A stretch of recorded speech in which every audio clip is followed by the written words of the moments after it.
Commander Jun Kim sat at his desk, staring at the strange object floating in the air. It was a small blue cube that spun slowly, giving off a soft light. This was no Earth technology. "Is it safe?" Jun asked, not taking his eyes off the cube. Dr. Hannah Park checked her scanner again. "Yes, sir. No radiation, no toxins. It seems to be just a message." Jun reached out and touched the cube. It stopped spinning at once. Then it opened like a flower, its sides folding outward. In the center floated a 3D image of a tall, thin alien with purple skin and 4 arms. "Greetings, people of Earth," the alien said in perfect English. "I am Grand Commissioner Krell of the Galactic Union. On behalf of the 5,000 member species of our Great Alliance, I formally invite Earth to join the 427th Galactic Games."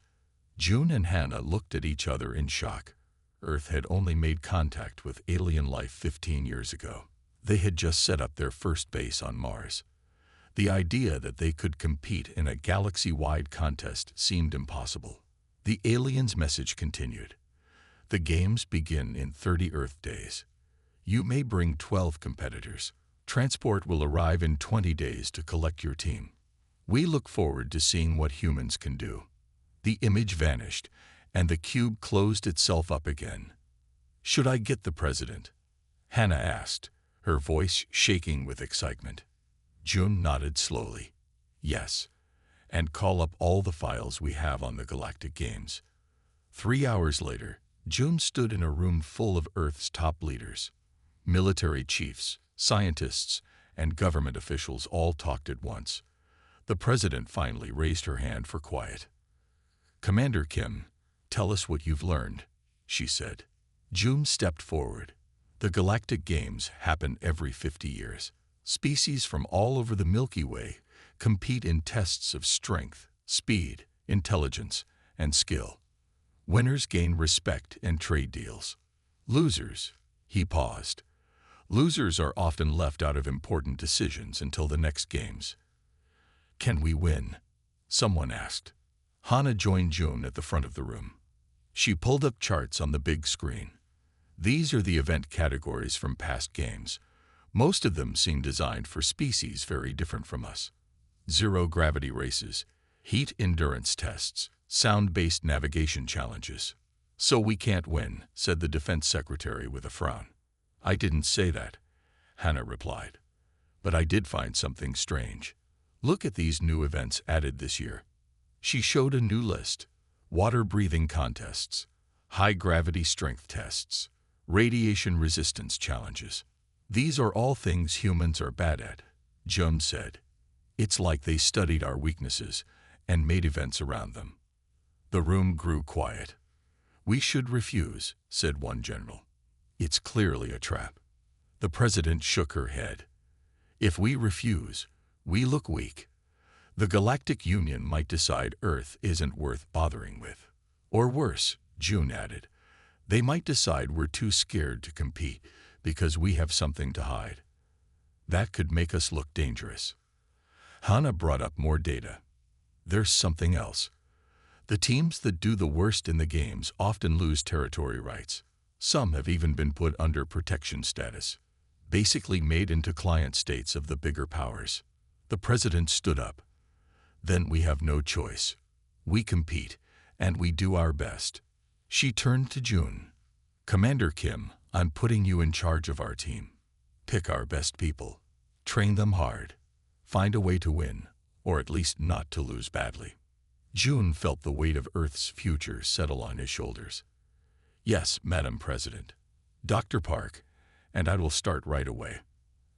As the meeting broke up, Hannah whispered to Jun, "They're setting us up to fail." Jun nodded.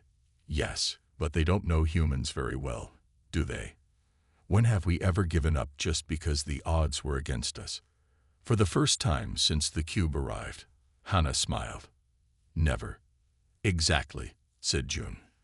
"Let's go find our team." Jun stood in front of the large window, looking down at the training field.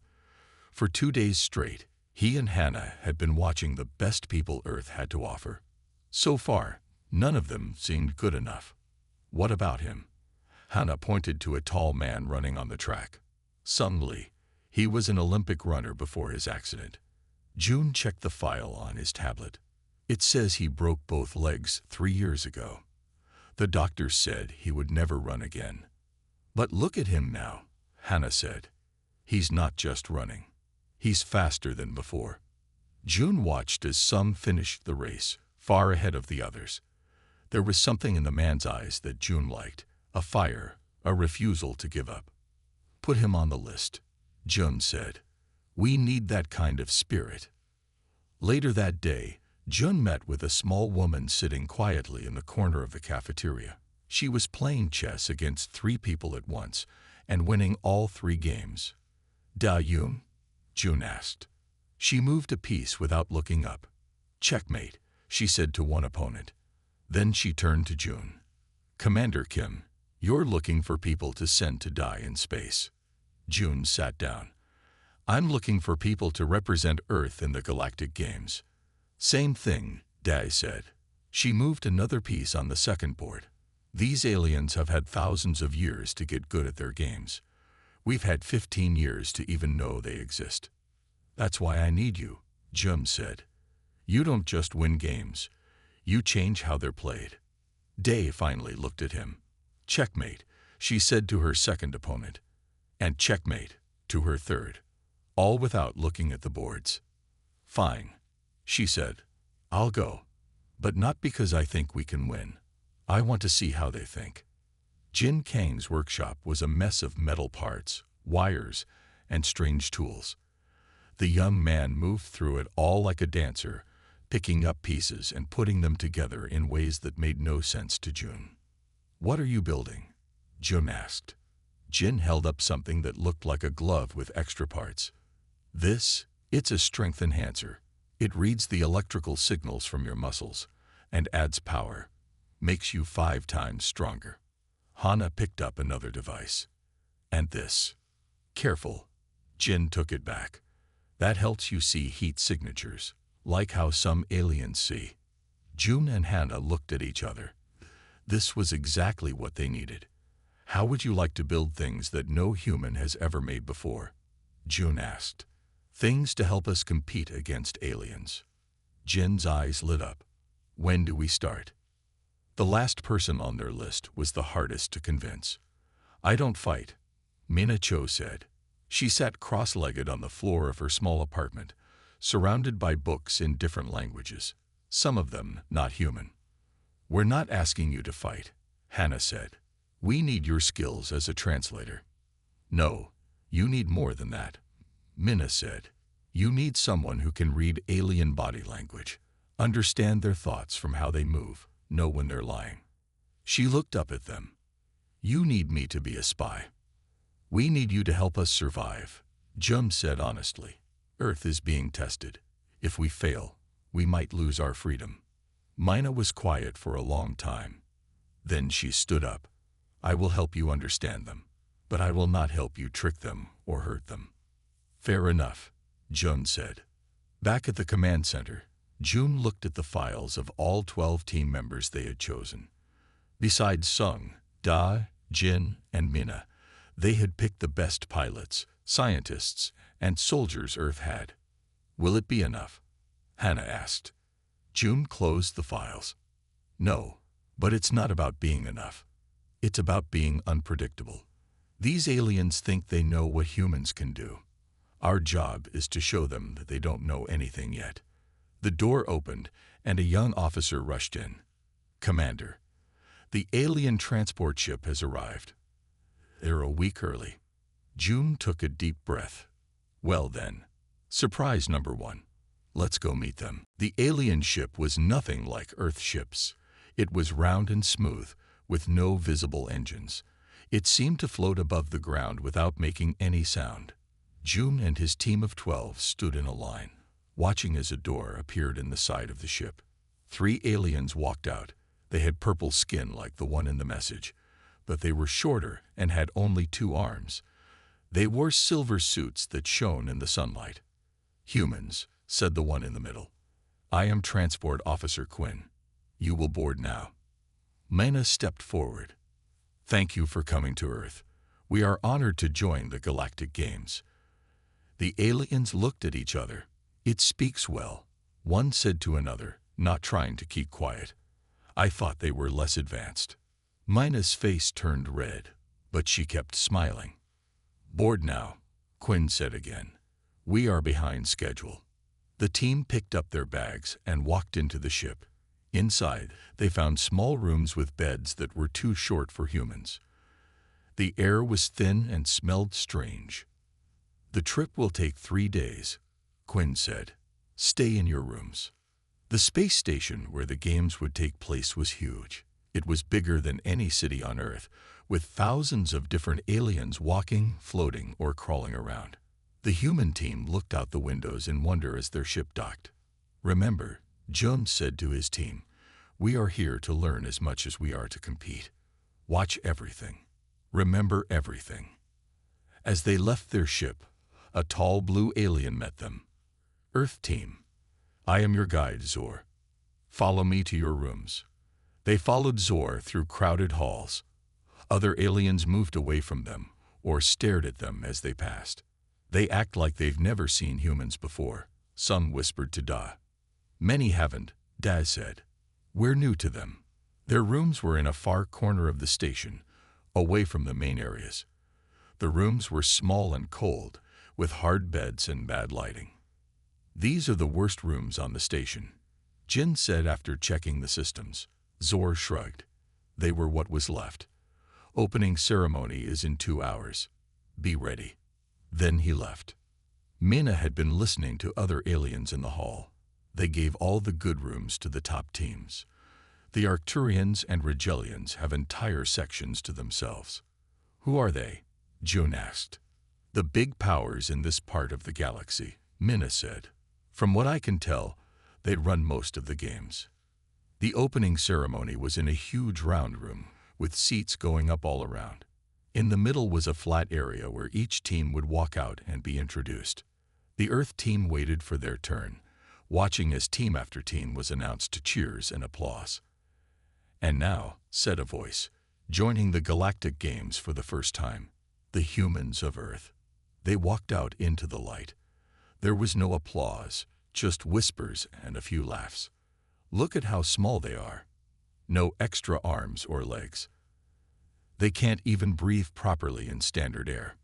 Jun kept his head high as they walked around the center area. Then he saw them, the Arcturians. They were tall with 4 arms and blue skin.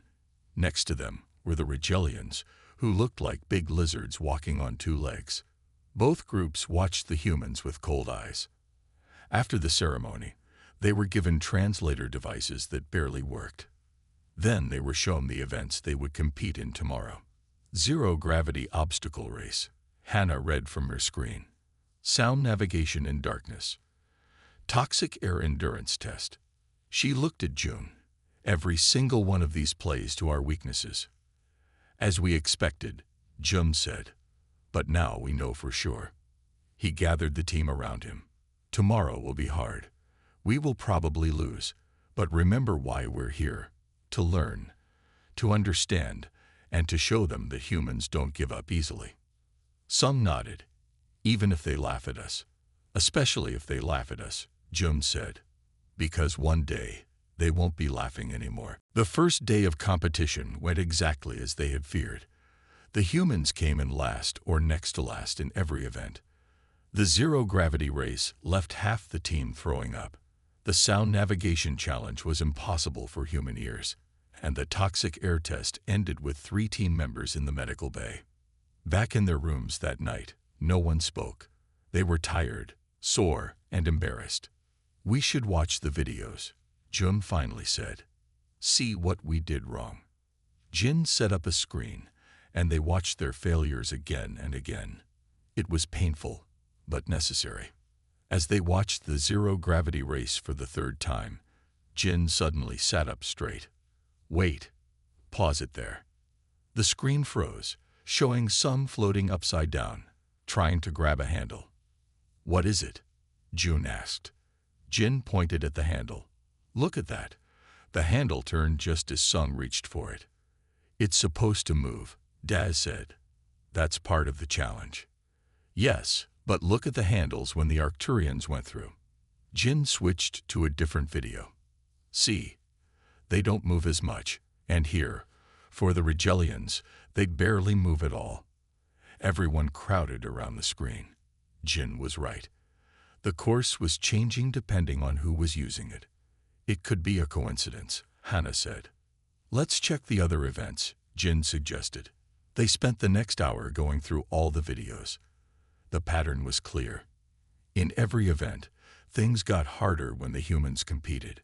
Sound tones changed. Air mixtures became more toxic. Light levels dropped. The games are rigged, Sung said, his face angry. They're cheating. We need to file a complaint, Hannah said. Mina shook her head. We need proof first, and we need to know why they're doing this. I'll go, Mina said. I can understand them better than anyone here. Maybe I can find something out. Mina walked through the station, trying to look like she belonged there. She had changed into plain clothes and practiced walking like the other aliens. Most were too busy to notice her. She found the office of the game's commissioner and waited nearby, pretending to read something on her translator device. After an hour, she saw the tall purple alien from the message cube. Commissioner Krell. He was talking to someone Mina couldn't see, hidden in the shadows of a side hall. She moved closer, keeping her head down. The humans are doing as poorly as expected, Krell was saying. They'll finish at the bottom. Good, said a voice from the shadows. That will justify keeping them isolated. We can't let them join the wider galaxy yet. They're too unpredictable, too dangerous.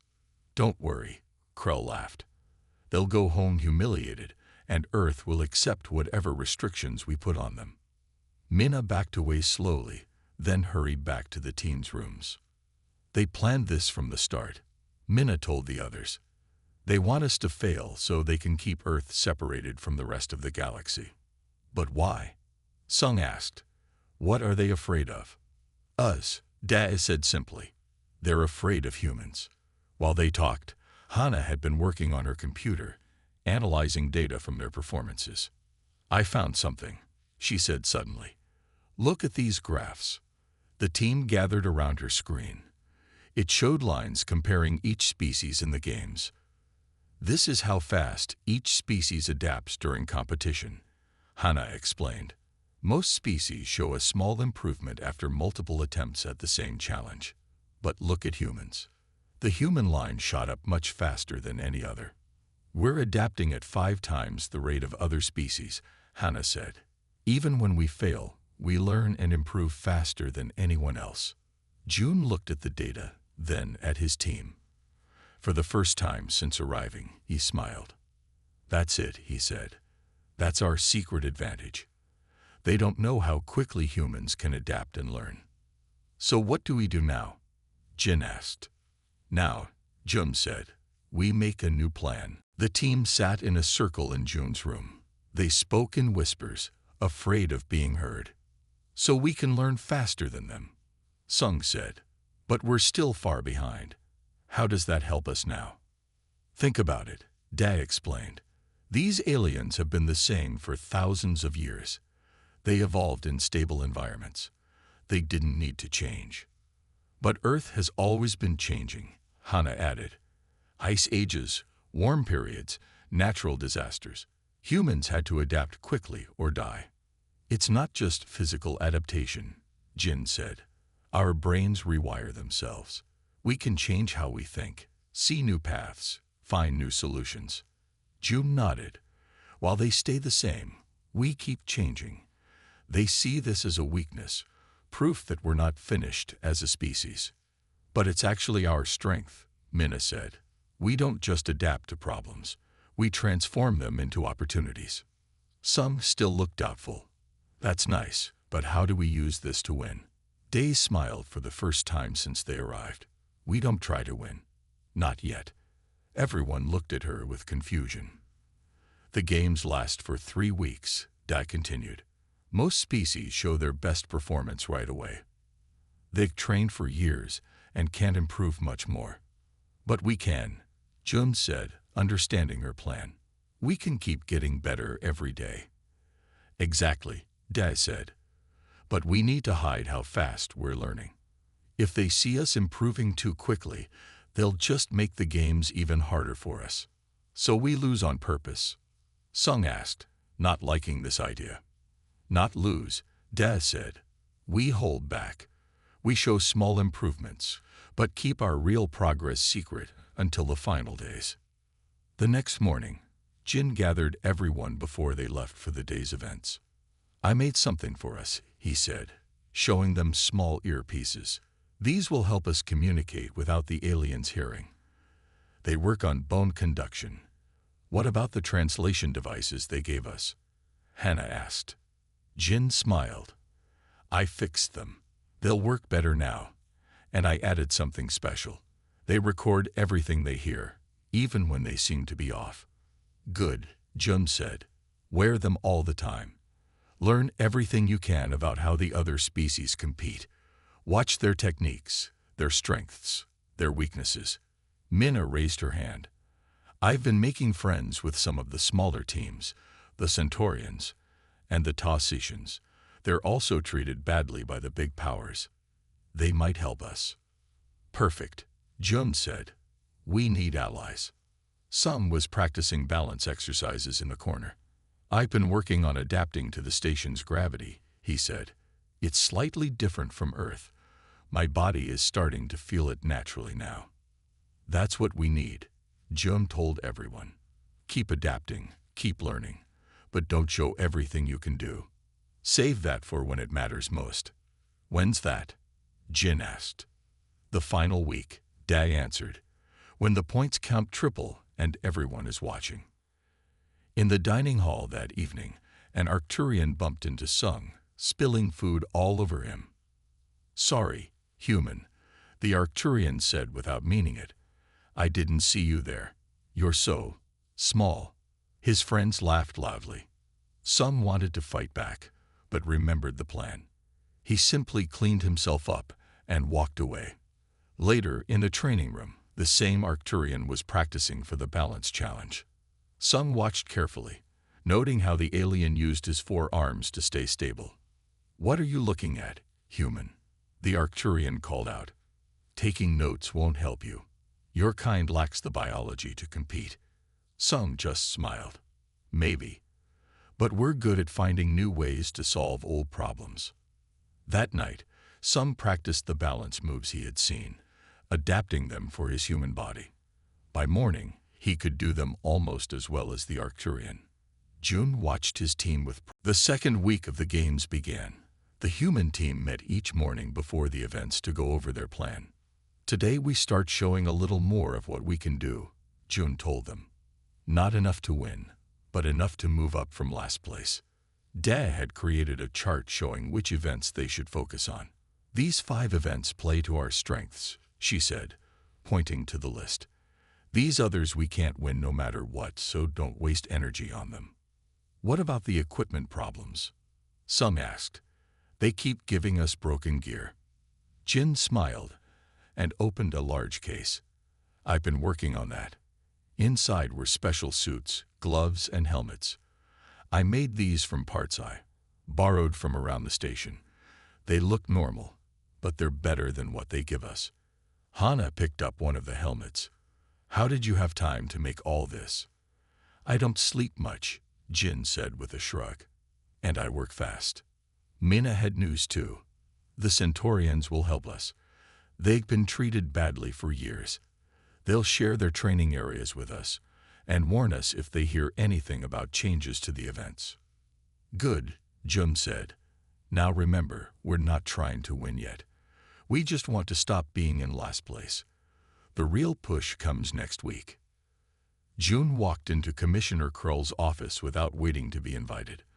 The tall alien looked up in surprise. Human, what are you doing here? This area is for officials only. Jun placed a small device on Krull's desk. It showed videos of the events changing to become harder when humans competed. I want to talk about fair play, Jun said.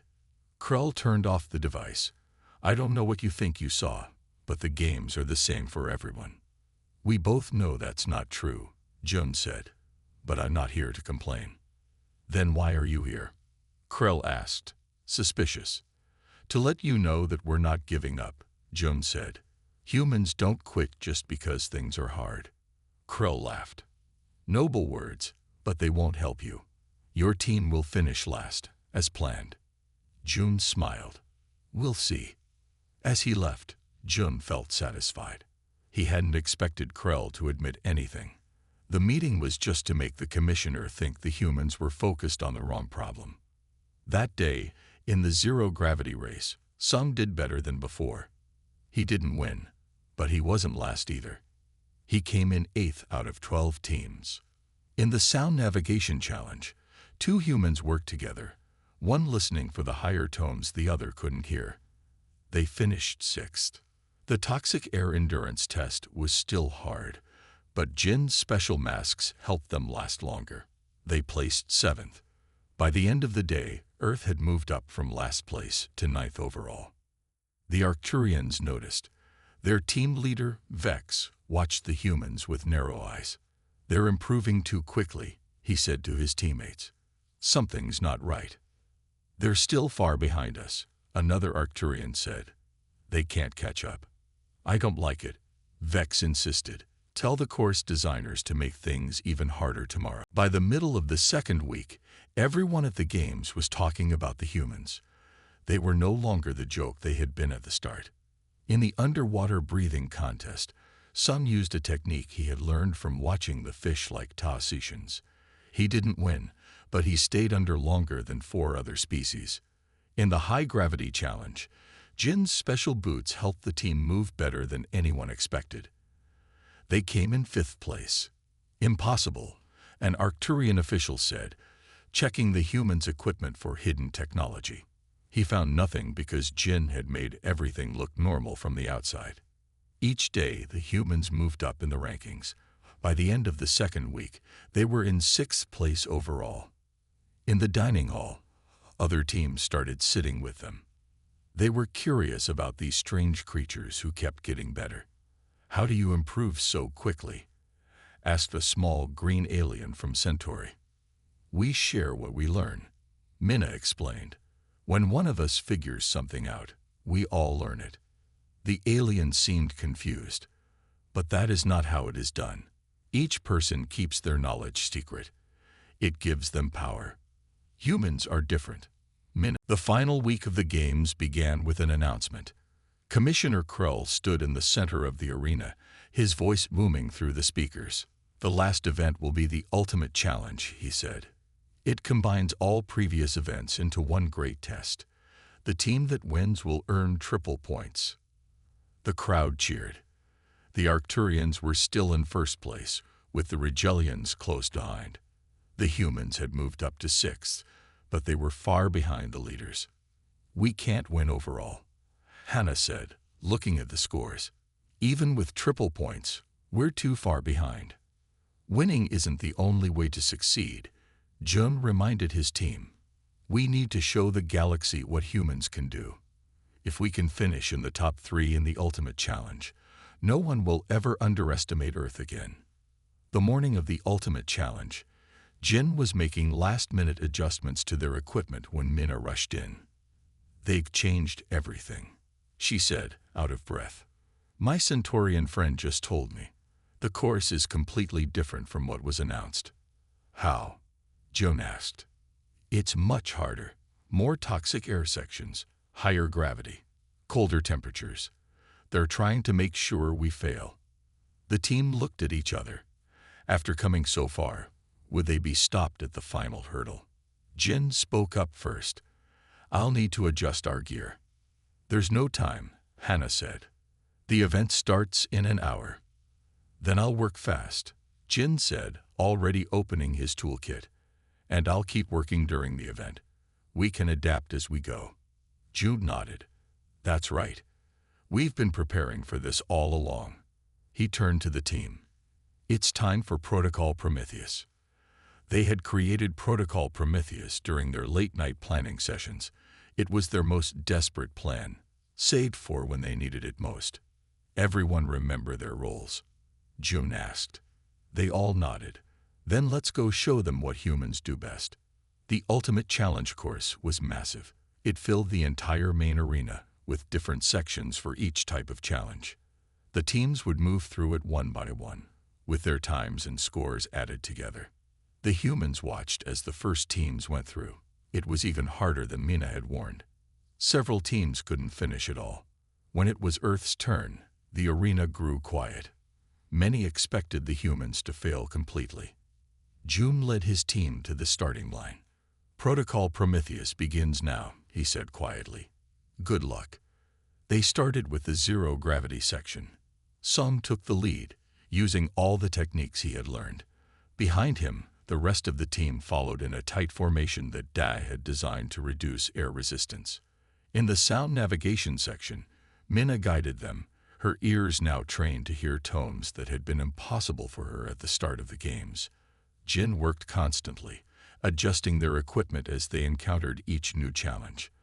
When they reached a section with extreme cold that hadn't been announced, he quickly modified their suits, using parts from other equipment they no longer needed.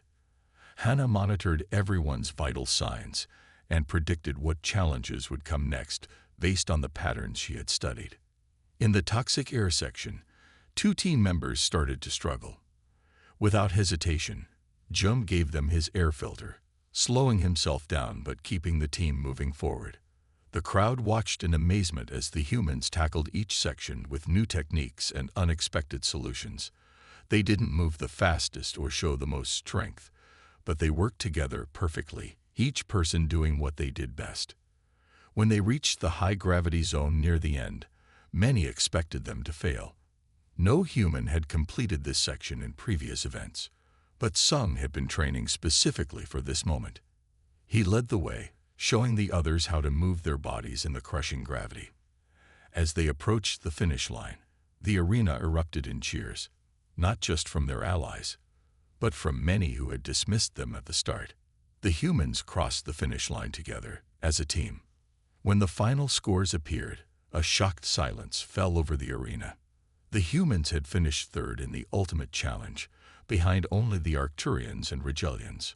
Protocol Prometheus had worked. The closing ceremony of the Galactic Games was very different from the opening one. This time, when the humans walked out, the crowd cheered loudly. Many of the smaller species waved Earth symbols. The final rankings showed the Arcturians in first place, the Regelians in second, and the Tausicians in third. The humans had finished in fourth place overall, an amazing achievement for their first games. But everyone knew the real story. The humans had started with nothing, faced a rigged system, and still climbed to near the top. They had shown what humans could do.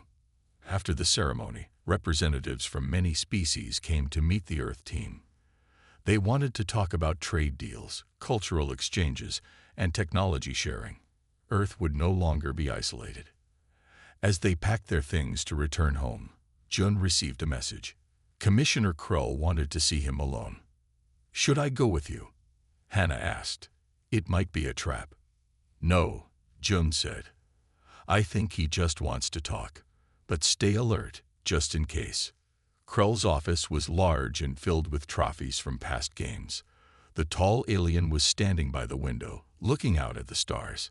Commander Kim, he said without turning around, you have caused quite a disruption to our games. That wasn't our plan, Jun said. We just wanted to compete fairly. Krull turned to face him. Do you know why we invited Earth to the games? To humiliate us, Jun said. To show everyone that humans aren't ready to join the galactic community. Yes, Krull admitted. That was the plan. Many of the older species feared humans. You are unpredictable. You change too quickly. And now?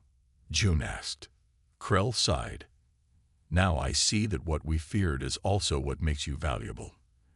Your species adapts not just physically, but mentally.